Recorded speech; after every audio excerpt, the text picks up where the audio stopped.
Hi everyone, it's Liam here from Rating the Races. So we're having a look at day 3, this time with the actual declarations, not at the early stages. And I've been through all of the races. There's one race that I'm still really stuck on. I'll probably wait for tomorrow before deciding on that.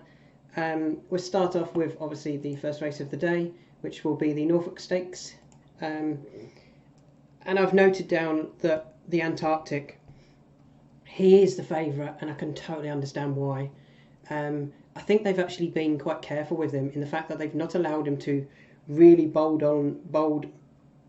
along in front. And I think if they allow him to do that, I think he'll actually be more impressive than what he's been so far.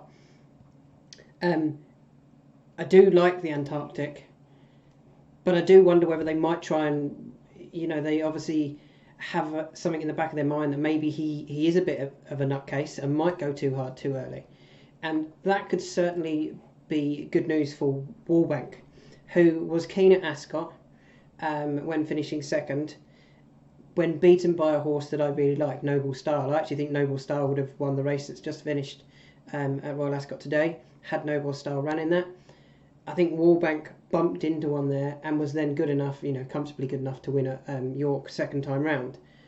I do like Wallbank. I think that's really strong form. I think the form with Noble Star at Ascot was good form. And currently at the prices, I would want to be taking Wallbank over the Antarctic.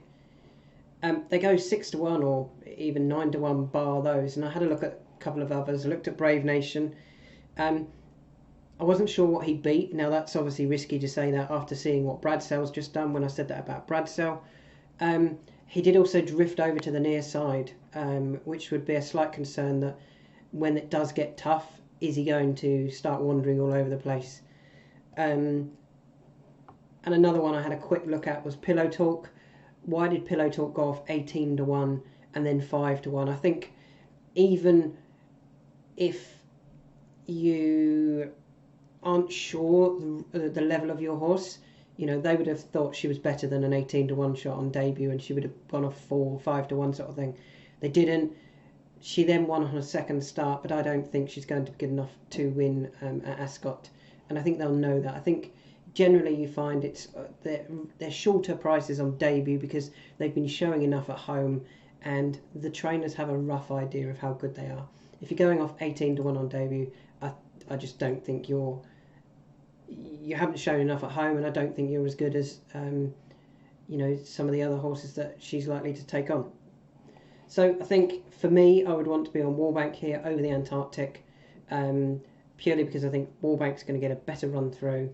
I think Antarctic might be headstrong, and they might struggle to just hold him back enough, whereas Wallbank I think was a little bit more professional second time round, especially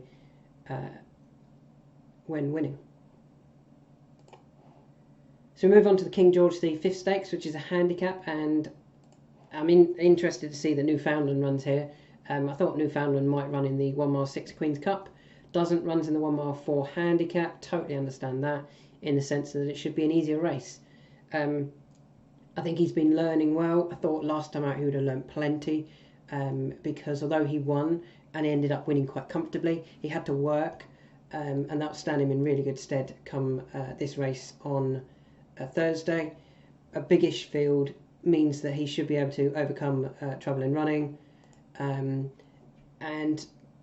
I do think they quite like him. They think he's a group horse, and they're going to run him in a handicap and try and pick up a handicap, as they've got a mark that is potentially workable.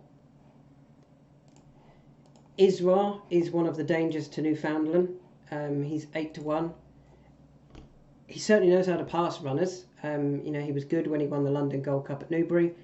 I did wonder how much he had left, and I just wonder whether there might be something a bit classier than Isra. Whilst he's a good horse and he knows how to win handicaps, he just looks like if there's a group horse in a handicap, it's not Isra in my opinion. It could well be Newfoundland. Similar comments to a degree go to Secret State, although I think Secret State will appreciate the step back up in trip. I think he's very strong at the finish, especially over the mile, the 1 mile 2, or this 1 mile 4 even. Is this 1 mile 4? Yeah, 1 mile 4 will definitely suit Secret State. I think of Secret State and Isra, that would be the Godolphin horse I would prefer. And not that they're both Godolphin, one's Sheikh Hamdan. Secret State I would prefer over Isra, but I still think Newfoundland could be very tricky to beat. Potion Impressionist, he's an interesting one. He finished second last time to a horse running a group race later this week on the all-weather, and I definitely think that the return to the turf and the step up and trip will suit him. He looked like he was going to finish comfortably, 4th or 5th, with only maybe a furlong to go, and then he really finished strongly at Newcastle. This trip will definitely suit, and I think he's going to get a nice run through, particularly with another horse, Mandobi, in the race, who I think is going to try and make the running. If Mandobi tries to make the running, that will certainly set it up for Potion Impressionist, who I think can be a little bit lazy early on before finishing strongly. So I think of those in that race, I like Newfoundland, and I think Potion Impressionist would be the my second selection in the race at a potential each-way price. We'll move on to the Ribblesdale. Now, I've put a note down here that this is going to be a race for a horse who is tough. I think quite a few of these, they don't look like they've got an exceptional turn of foot, but they look like they're all quite tough. Sea Silk Road, Magical Lagoon, Life of Dreams, all suggest to me that they're going to be battling and grinding it out, and that could actually make it into a really good race, because we could see 3 or 4 of them going head to toe, or head to head in the last furlong, and not a lot between them. There's not a lot in the betting. I just wonder whether the Life of Dreams form behind Emily Upjohn is really good. Emily Upjohn possibly should have won the Oaks, and Life of Dreams just bumped into her basically. She might be the better value there at 4-1 to beat Sea Silk Road and Magical Lagoon, in the fact that are these Emily Upjohns, are these Group 1 horses? Magical Lagoon, possibly not. Sea Silk Road might be improving to it. But yeah, I think I would just side with Life of Dreams in this race. We're spinning through these quite quickly. The longer I talk, the harder it becomes for me to talk, and I get so tired at the moment because of my kidney relapse. So looking at the Gold Cup, Kyprios, I really think he wins this. He's got the younger legs. It was a good win last time. Or he was expected to. It was 1-10. I think he's got demonstrates that he actually wants this sort of trip. Stradivarius is now old, and I wasn't impressed with his last time out. I wasn't impressed with his third either at Ascot the time before that. Plus, he'd been beaten in this race last year when only 4th. And Trucham wants softer going. I'm surprised Kyprios. I think Kyprios could go off nearly even money, because I think Stradivarius is this price based on his previous reputation, but I don't think his form is good enough recently. And Trucham wants softer going, I think. I had a quick look at the Britannia and I decided to skip it, and I'll come back to that probably tomorrow. I looked at the Hampton Court and I put down pace here because I'm not sure where the pace is going to come from. Reach for the Moon has finished second the last twice when trying to make most of the running. Now, for me, I think Reach for the Moon needs somebody to take him on, but I'm not sure who that's going to be. Cresta was clear second best last time out, behind Star of India, but that form wasn't that well franked in the Oaks, whilst Maxud, I thought, travelled quite nicely for a long way before not really finishing strongly at Goodwood. Yeah, I wasn't sure where the pace is going to come from, and At 8 to 13, I thought that was a silly price for Reach for the Moon, because if he does get to the front and try and make the running, there could be something sitting just behind that gets a better run through. Because of the layout of the race, I think Frankie should go to the front and should try and make it quite a good test, and try and demonstrate that you're just comfortably the best horse, not that you stay further or anything like that. Just demonstrate you're the best horse, and get them all off the bridle in behind.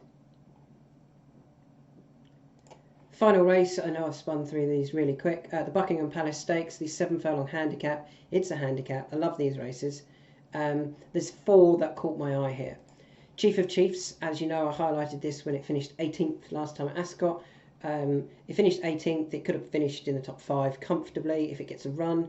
Jamie takes the ride, just needs the breaks. I think if he gets the breaks, Chief of Chiefs is well handicapped here.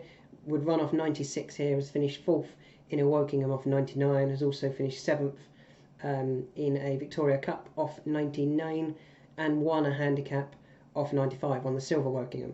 So running off 96 is certainly not beyond Chief of Chiefs at all, just needs that run. He could finish first, he could also finish 20th because he didn't get the run. Second horse that definitely catches my eye is River Nymph. He won I think it was the Victoria Cup, this one back in May 2021, over 7 furlongs, off a mark of 100, is now up to 102, generally holds his form quite well. Hated the heavy going I felt at Ascot 3 runs ago, much better last time out on his return to Ascot after a run on the all-weather. Off 102, I don't think that's beyond him at all, just needs that run as well, and I think he'll go very, very close here. At slightly bigger price, at 33, is Ross Collin. He's one that kind of interests me. I thought his 9th last year wasn't a bad effort in the Balmoral in October 2021, when I thought he was in the wrong position. He was out the back over the far side and then ended up almost coming through the middle of them. He has dropped, therefore, from a mark of 106 down to a mark of 103, and I think that will give him a much better chance, obviously, because he's £3 lower. Plus, they put a tongue tie on. If he gets a good run through, he's one that I can certainly see running on into a place at big odds. He does have some form previously. It's dropped away a little bit, but his handicap mark has been coming down for that. And I think Ross Collin, it could be one of the long-term plans for these owners who are very, very good at things like this. And the final horse who I thought was overpriced was Ouzo. He finished 4th last year off 96 in the Britannia. I'm going to say, let's just have a quick check.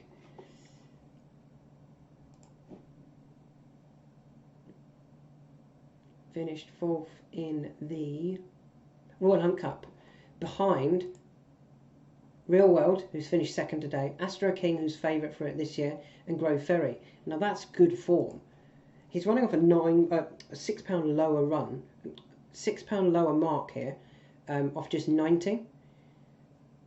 I think that's a really nice mark. A good run last time, when 2nd, not beaten far at Sandown, got him back into form.